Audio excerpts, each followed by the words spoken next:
En este video vamos a explicar cómo crecer en virtud. La historia nos resulta familiar, quizás sea incluso nuestra historia. Los relatos más famosos de la historia, desde la Odisea de Homero hasta El Señor de los Anillos de Tolkien, ilustran la dinámica de la virtud. Retratan la lucha interna que todos experimentamos en la búsqueda por cultivar la virtud y alcanzar la felicidad que el florecimiento humano propicia, y por evitar el declive de la virtud que desemboca en la frustración o, en el peor de los casos, en la destrucción humana. Cuando pensamos en el aumento de las cosas, generalmente pensamos en algo como añadir agua a un vaso. Cuanta más agua añadimos, más aumenta la cantidad de agua en el vaso. Pero este tipo de aumento no se aplica exactamente a las virtudes. Recordemos que las virtudes son hábitos, disposiciones estables y perfectibles del alma que nos permiten realizar buenas acciones con prontitud, alegría y facilidad.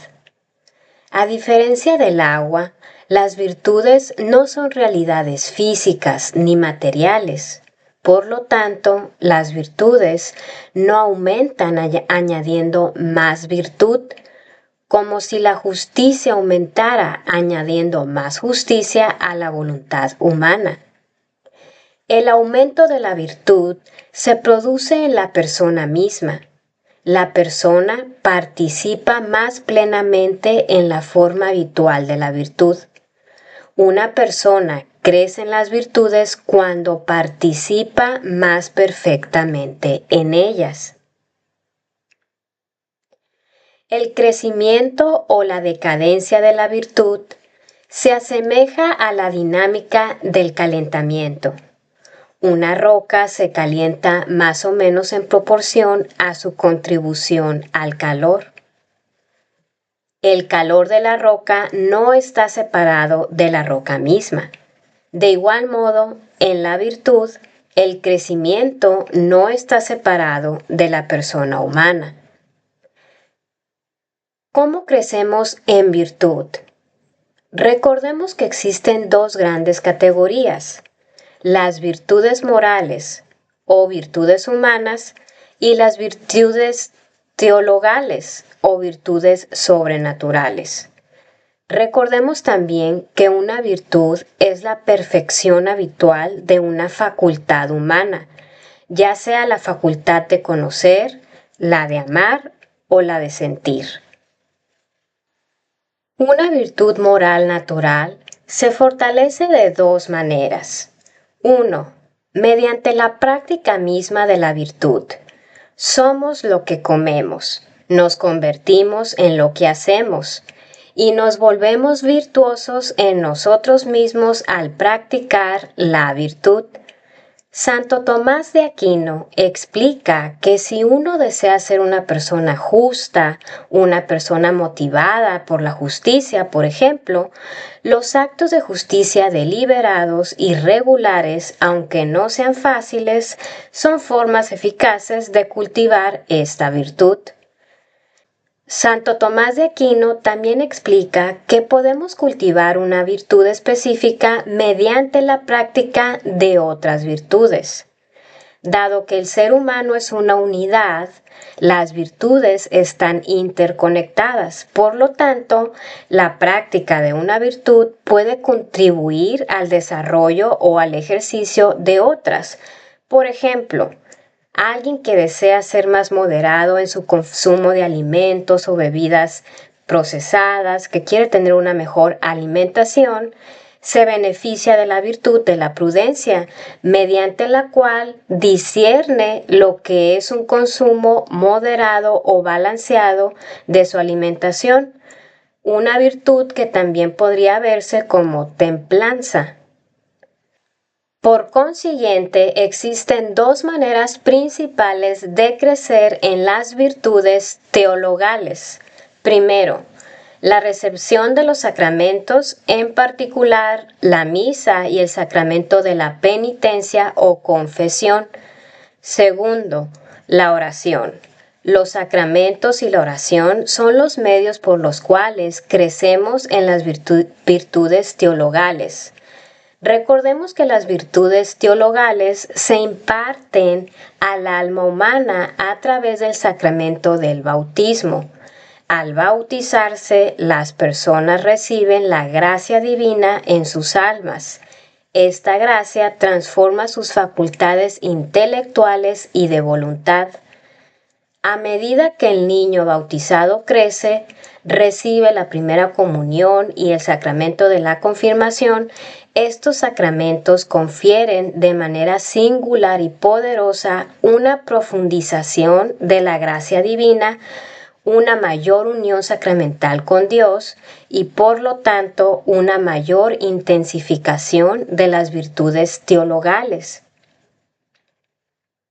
Si la vida divina es expulsada del alma humana por algún pecado mortal, el sacramento de la penitencia o de confesión restaura la vida divina de la gracia y las virtudes teologales. Por lo tanto, quien desee crecer en la fe, la esperanza y la caridad debe recibir los sacramentos con regularidad. Esta es una de las razones principales por la que todos los católicos en circunstancias normales están obligados a asistir a misa cada domingo. La oración es el segundo medio por el cual se fortalecen las virtudes teologales en el alma.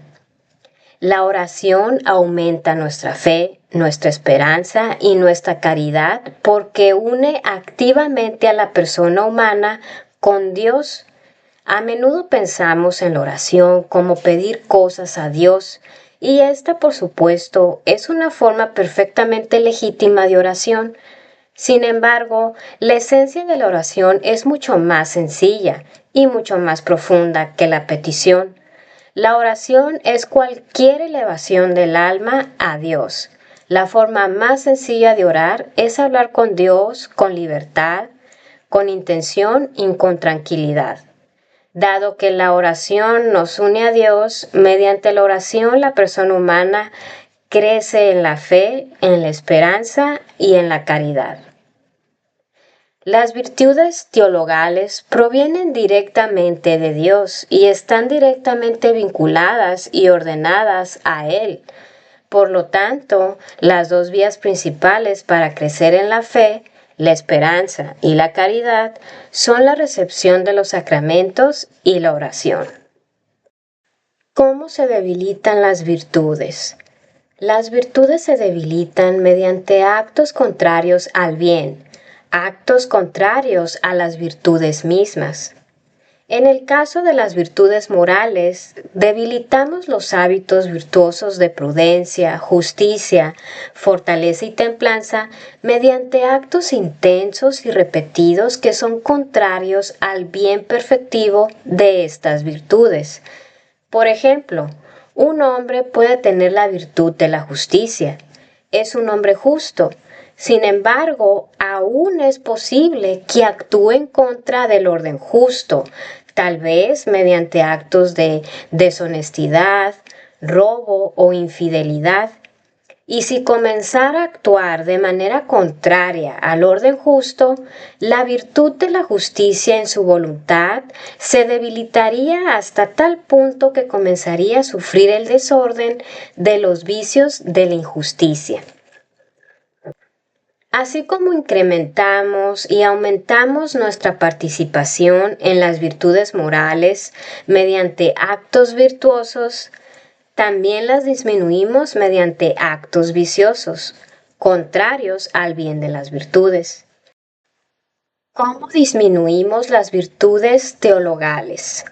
Se debilitan cuando no dirigimos regularmente nuestras facultades de conocer y amar a Dios, fuente y fin de las virtudes teologales. ¿Cómo las perdemos? Se pierden mediante actos deliberados de pecado grave, pecados que objetivamente nos desvían de Dios. ¿Y cómo se restauran? Mediante la confesión.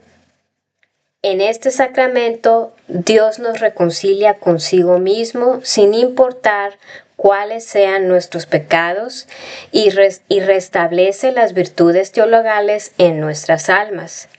Otra forma también sería mediante la oración.